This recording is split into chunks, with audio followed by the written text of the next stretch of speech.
Hey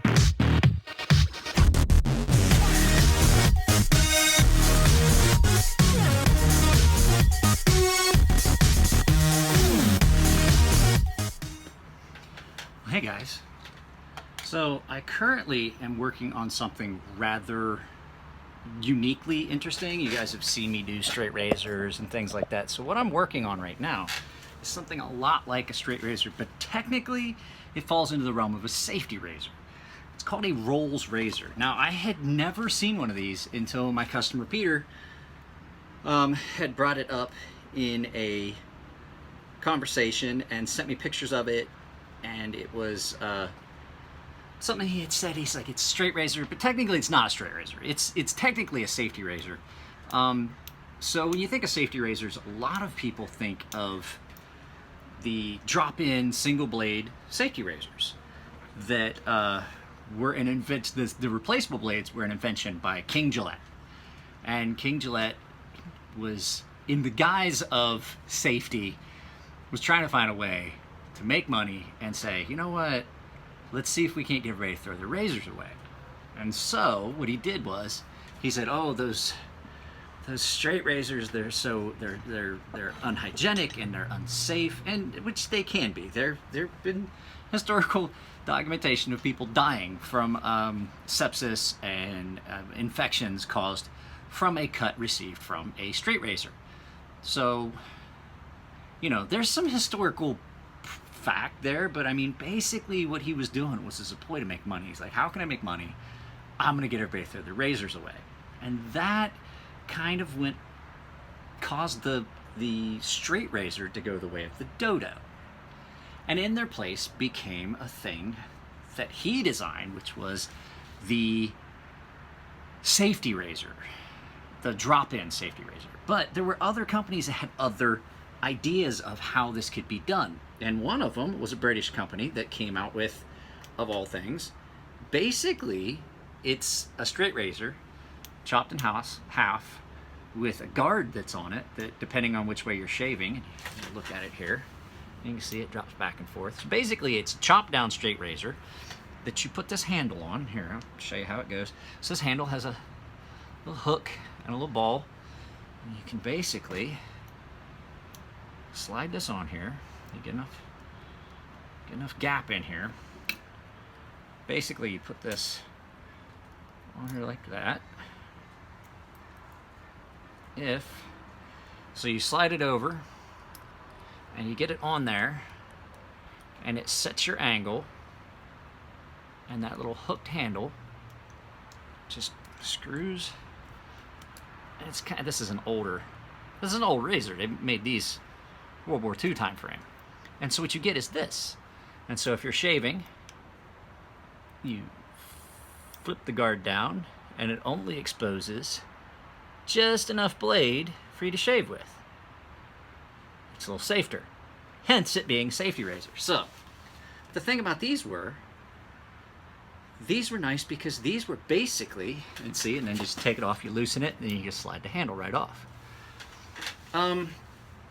These came in a case that allowed you to maintain this. They had a stone on one side and a strop on the other, and it had a piece of equipment. The problem is, it's a really small stone, it's a really small strop, and so when they got to where they needed a little bit of upkeep, you would have to take them out of the case and do it, because the other problem was that the stone's chipped, and then you've got, you know, this blade has got a chip in it. This still needs to be done, and you would have to basically treat them like a regular straight razor, which is what I'm currently doing right now. So we're gonna turn the camera. I'll bring the tripod over here, and I'll bring it here so you can see what I'm doing, and turn the camera around, and I'll show you. It's a lot like, so basically you just take the guard off and you treat it like a regular straight razor. But the problem is, a lot of people have bought these and do not realize that it's just a chopped down straight razor. And so they've tried different things to sharpen them, and they have screwed up the bevels. Now the first two I did were fairly good. This one, it's obvious that someone had tried to put tape on it and raise the angle up and things like that, and kind of screwed up the bevel. So this one's going to cost Peter a little bit more. That one has a chip in it. saved that one for last. The first one I did was the one that I actually shaved with this morning, which had a very, very good edge on it to begin with. All it really needed was a little bit of touch up, which I did. And so this one was the one I shaved with this morning, and I'm not gonna lie to you, I did a single pass shave, did a pretty good job. So let me get this camera turned around and I'll show you. Basically, you're gonna see me just sharpening a straight razor is what you're gonna see, which is something you guys have seen before, but it's just gonna be a little bit different process because it's kind of time consuming. All right, let me get this turned around for you guys and we'll take a look at it. All right, guys, I'm gonna try real hard to not kick the tripod because it is right here at my feet. So just like a regular straight razor, and I'm already at the 8000 grit, what you're seeing here is I am just setting this razor down very gently. I'm gonna push that razor across, just like a straight razor. I'm gonna flip it, but the whole thing is it requires a bit of manual dexterity, and you have to make sure you don't flop it down or you will roll your edge. So this is basically just the whole process, and I'm almost done on this 8000 grit stone. Now, I'll tell you a trick. Now, this is a fairly narrow razor width-wise, like across that way, this way, from end to end, as opposed from blade to spine, edge to spine. If you're gonna do that, don't just go down the middle, because what'll happen is you're gonna cut a trough in your stone. So use both edges, do an X pattern from corner to corner, switch corners, and try and use as much of your stone as you can, because what you're going to find is if you don't, you wind up with a bellied out area, a dished out area in your stone. This is just going to kind of keep you from wearing out areas. Just now, an 8000 grit stone like this is fairly tightly bound, as opposed to, say, a 600 grit, which is where you start.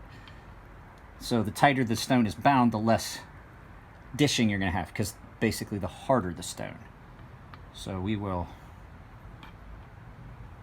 do this again, and once again, inside this, in the water, that these are currently, it's dry out here, so even though that these are, you guys are going to complain, I do know that these are splash and go, but I am soaking them. It's very dry today. I'm having a hard time keeping my stones wet without setting these in to soak, so they are soaking. But there's baking soda in the water because these are carbon steel, to prevent it from rusting while they're getting wet. A little bit of baking soda in the water will change that pH, and we are just about where we need to be on this rolls here. So it's just, as you can see, it's such a small blade, and it can be, oh, bump the tripod, like I said I wasn't going to, and it can be awkward. It's awkward to hold on to. It gets slippery. It's tried to bite me a couple times. Not gonna lie to you, these are hard to keep a hold of. Now, I've seen some videos of people sharpening these, and they put tape on the spine. Oh, I gotta find my bevel. No, you don't. These are sharpened just like a straight razor. I've watched enough, I followed enough, I saw enough of videos of people doing these, and saw how the actual case works, to be able to tell you that honestly, you do not need to find the bevel. You do not need to put tape on this, and that was what was wrong with this one. So these, for the first two that were in the box that Peter sent me, I lucked out. They were really, really in good shape. Had apparently been handled well. No one had tried to steepen the bevel up with tape. These second two, it's quite obvious that someone had taped the spine on this one and then chipped the other one, which is still in the box. So it's just, it really, if I find it irritating when I see people do things in videos and I'm like, wow, that's absolutely, because I watched the video and I saw a guy taping the spine. I was like, I gotta find the bevel. I'm like, no you don't. After I looked at these real close and I set them down the first time on the stones and put a little bit of marker on the edge to see where it was touching the stone, and I realized that you didn't need to. It sharpens just like a straight razor. And then I watched a video about the Rolls razors that was on Straight Razor Emporium, I believe. They have a sharpening service for razors. I don't know who does it for them, but they were talking about doing it this way and the fact that it's hard to hold on to, and they are, especially when you have to do, I had to do a good bit of reprofiling on that one. So let's pause this for a second. I'm gonna switch stones. All right, guys. So this is the final stone before we strop. I'm only taking these to 12,000. I have a 17,000 grit stone, but it does not. I've got to do something with it. It is not flat. It's a ceramic stone. I'm afraid that I'm going to have to. I've tried to use it on straight razors a few times. It just is not as flat as I want it. It seems to have a dished out, bellied out area. So until I can talk to my father-in-law about getting it returned, 12,000 grit's as high as I'm going to go. 12,000 grit's pretty fine. So this 12,000 grit gives a really nice finished edge. And then I'm going to show you a trick for some of you guys on your final stone, whatever your final grit is. The stone cuts really well, really quickly. You can really see it start to leave the black residue of the steel on the stone. So no pressure. Don't put any pressure on these guys. I'm just using my fingers on this just to keep it from tipping. So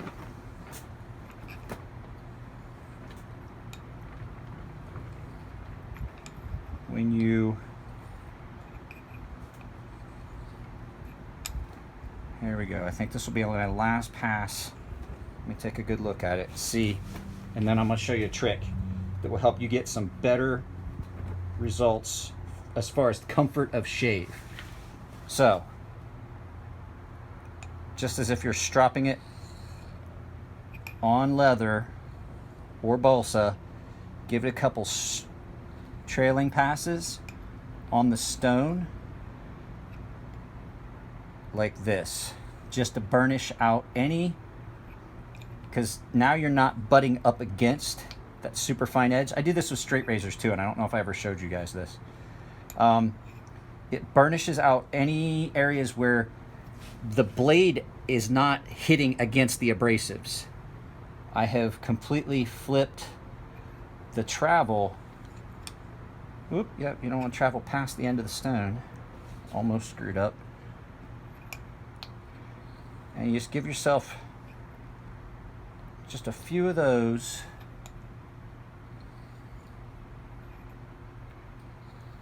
Before you actually go to your strops. Now for these, and wipe this off, get it good and dry. I am going to strop them just like all straight razors. They get a pass on my balsa wood and diamond strops at the 1 micron.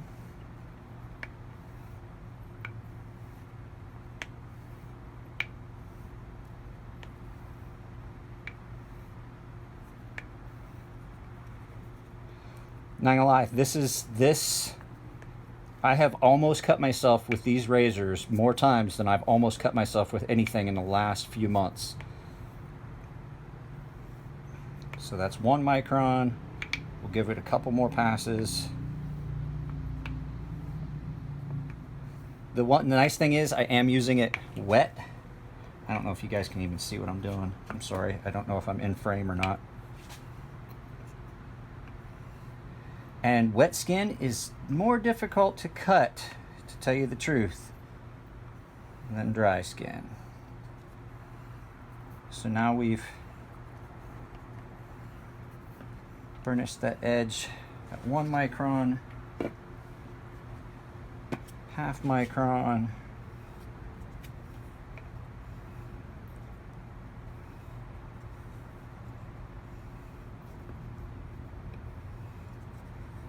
now these do take a little bit.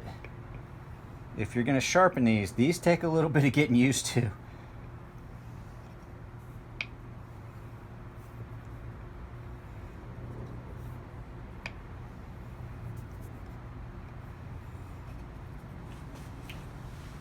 But there you go, guys. Sharpened edge. Now, hang on a second, let me get this turned back around.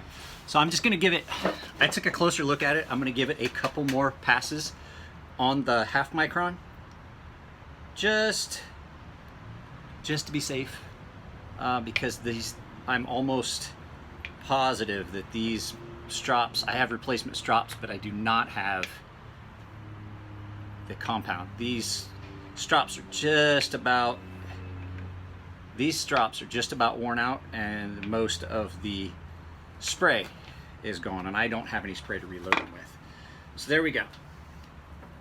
We have a 12,000 grit edge that's now been burnished, or that's been stropped down to half micron on this, that is ready to have its guard put back on. Now the guard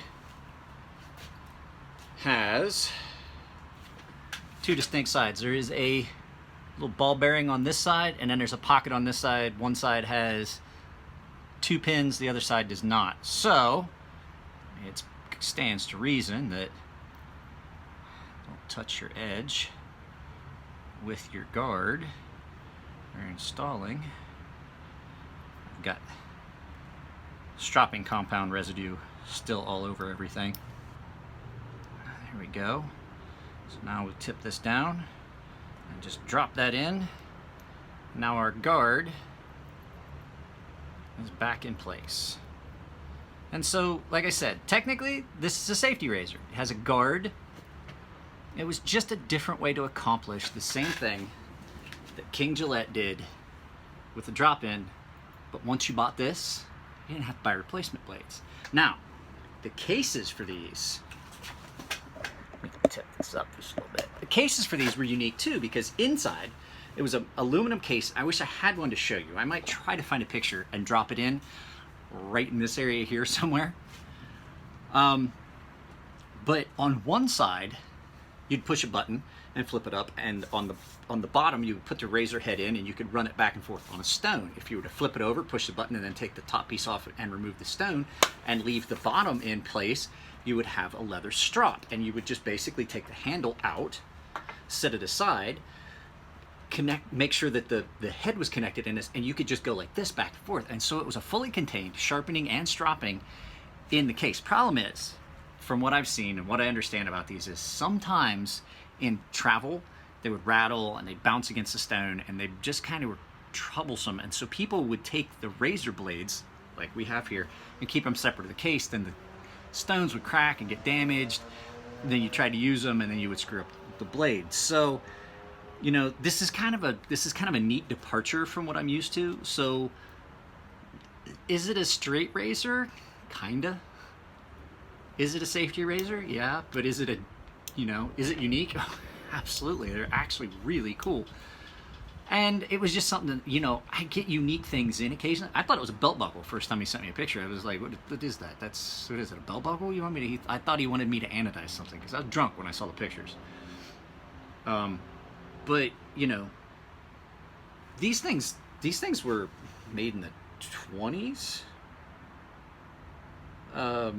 They were still making them in I think they patented them in the, if I remember correctly, don't quote me on it, and they may have patented them in the 20s, and then made them all through World War II. They had ones that had brass cases that were more for the GI.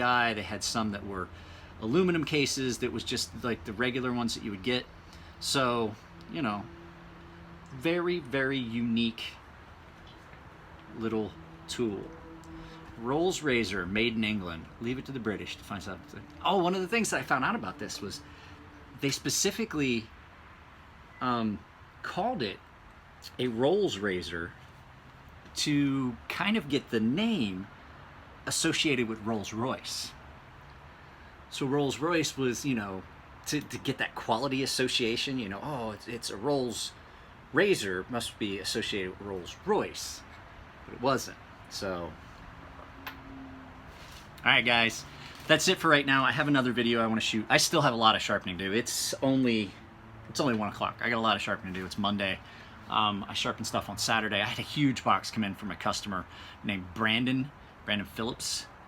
So Brandon sent me a bunch of stuff. He has told me he said if I wanted to do videos about some of his stuff, to go ahead. He has a couple of really nice knives that are in there that I think I'm probably going to do some videos about. But it's a time constraint thing. So I want to talk to him and see how long he wants to let me have that stuff. But I need to get paid for the work. So that being said, ladies and germs, that's the end of this video. You guys take it easy. I hope I didn't offend anyone. And you guys take it easy, and I will talk to you all later.